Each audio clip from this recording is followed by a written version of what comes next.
What's going on, guys? It's Jimmy here. We're seeing a concerning situation here, more and more here in the country of Niger, especially because of the U.S. military forces there. There is over 1,000 military troops there. Right now, they're saying that the U.S. forces are, quote, under protection measures, but there are now other military forces moving in there and being deployed for a potential war.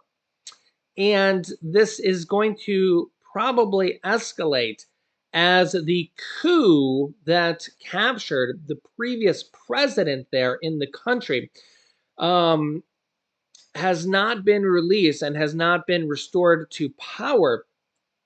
And the U.S.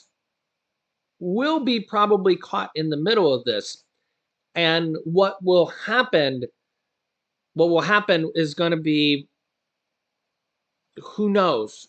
And this general that did the coup attempt there is not backing down. And it seems that Russia is backing him.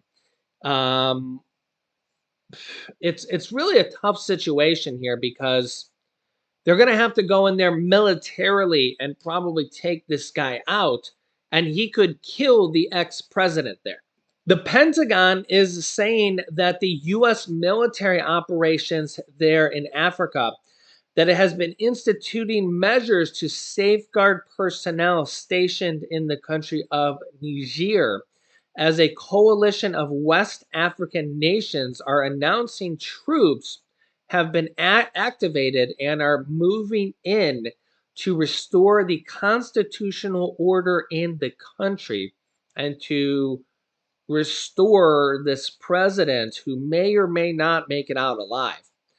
The troops that are moving in, AFRICOM, is monitoring the situation in the country, and U.S. forces continue to take prudent force protection measures.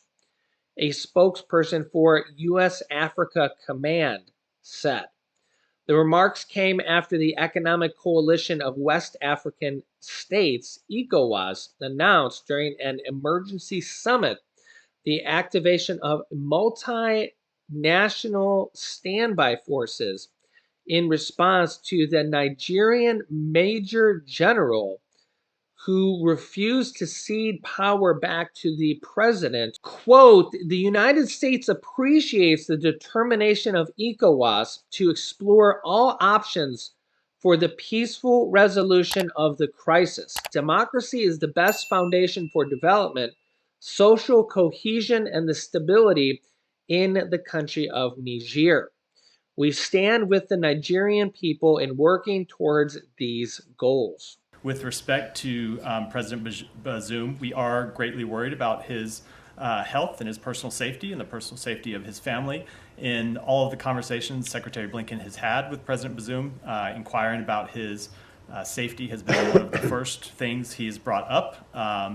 It is one of the reasons that Acting Deputy Secretary Nuland wanted to see him personally when she was in the country on Monday, and it's a matter that remains of concern to us.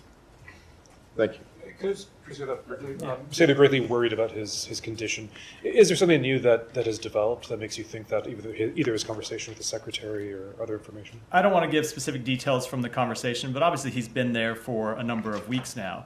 And as the time goes on, as he's held in isolation, it's a situation that is of growing concern to us. Can I just follow up on that? Yeah.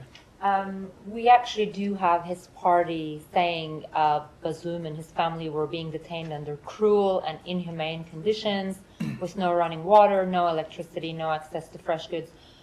Does the United States aware of these specific conditions? I will not speak to specific conditions. I think it's hard for us to do from Washington, D.C., a long ways away, but I have no reason to dispute those reports. Right. We echo the ECOWAS condemnation of the illegal detention of President Mohamed Bazoum, his family, and members of the government, as well as the unacceptable conditions under which they are being held, and call for their immediate release. This also comes as we're seeing other countries build up their armies as well.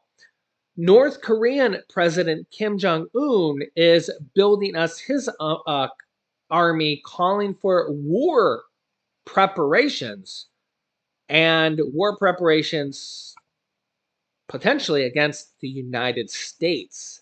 Yeah, North Korean leader Kim Jong-un replaced the military's top general and called for more preparations for the possibility of war and a boost in weapons productions, which the U.S. needs to be doing more. An expansion of military drills, their state media reported.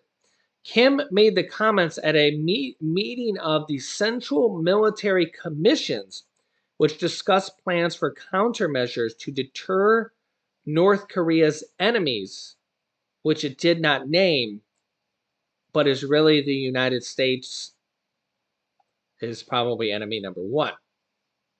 The country's top general was dismissed without elaborating. He had only served in his role for 7 months. Yeah, he's gone that quickly.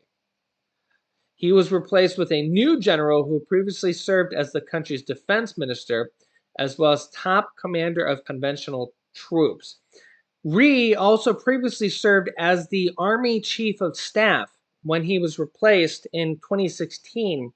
His sacking and subsequent absence from official events sparked reports in South Korea that he had been executed.